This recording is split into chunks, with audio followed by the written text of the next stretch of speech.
Berjus Renungan Harian Anak. Patus hidupku bagi Kristus. Mari kita berdoa. Tuhan Allah Bapa kami yang bertahta di dalam kerajaan surga, kami mengucap syukur karena Tuhan mengingatkan kami, memanggil kami kembali untuk belajar firman Tuhan. Kami mau menyerahkan setiap kami Tuhan, kiranya Tuhanlah yang menolong kami untuk kami boleh mengerti sehingga boleh kami lakukan di dalam setiap kehidupan kami.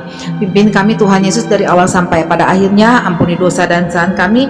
Hanya di dalam nama Tuhan Yesus kami sudah berdoa bersyukur. Amin. Anak-anak, pasti kamu dan saya pernah ditegur oleh orang tua kita ketika kita tidak menurut apa yang dinasihatkan orang tua kita. Nah, sehingga orang tua kita marah, bahkan mungkin ada yang sampai dihukum karena kenakalan kita. Nah, misalnya pernah berkelahi di sekolah sehingga orang tua dipanggil oleh guru. Lalu kita juga pernah melawan, tidak mau ibadah dan sekolah minggu. Nah, seperti pembacaan kita hari ini yang diambil dari Yesaya 5 ayat 25 sampai 30, mari kita baca sama-sama ayat 25. Sebab itu bangkitlah murka Tuhan terhadap umatnya, diacungkannya tangannya terhadap mereka dan dipukulnya mereka. Gunung-gunung akan gemetar dan mayat-mayat mereka akan seperti kotoran di tengah jalan. Sekalipun semuanya ini terjadi, murkanya belum surut dan tangannya masih teracung. Anak-anak, bangsa Israel dipimpin oleh Tuhan ketika bangsa Israel hidup menurut kehendak Tuhan. Maka bangsa Israel tunduk untuk melayani Tuhan.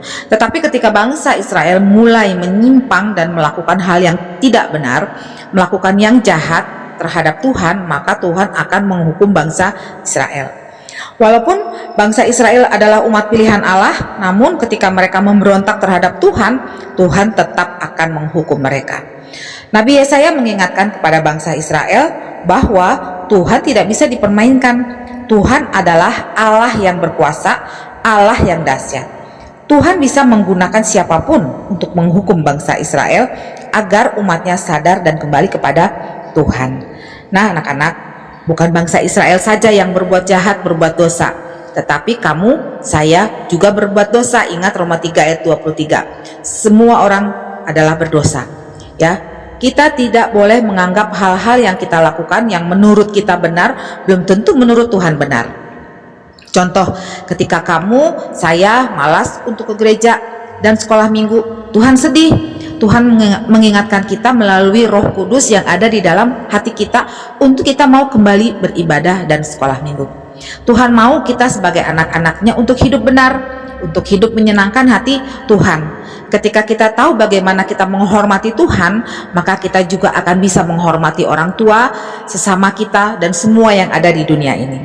Anak-anak, ada satu pribadi yang begitu sangat mengasihi kita. Dia begitu peduli dengan kamu dan saya. Dia begitu luar biasa, tiada satu orang pun yang bisa menyainginya. Ketika dia diperintahkan oleh Allah Bapa di surga untuk datang ke dunia ini, dengan kasihnya dia mau sama seperti kita manusia. Dia rela dihina, disiksa, bahkan sampai mati di kayu salib. Tetapi pada hari ketika dia bangkit, hidup berkemenangan kekal selama-lamanya. Nah, semua itu karena kasihnya kepada kita untuk menebus dosa kamu, saya, dan orang-orang percaya.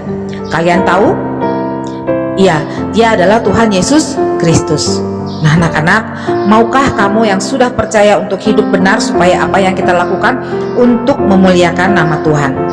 Memang tidak mudah ya anak-anak, tapi kita terus berdoa kepada Tuhan, minta kekuatan supaya kita terus dipimpin oleh Tuhan agar hidup kita bagi Kristus. Mau ya anak-anak? Habatus, hidup aku bagi Kristus. Nah, untuk anak-anak yang belum percaya, Yohanes 14 ayat 6.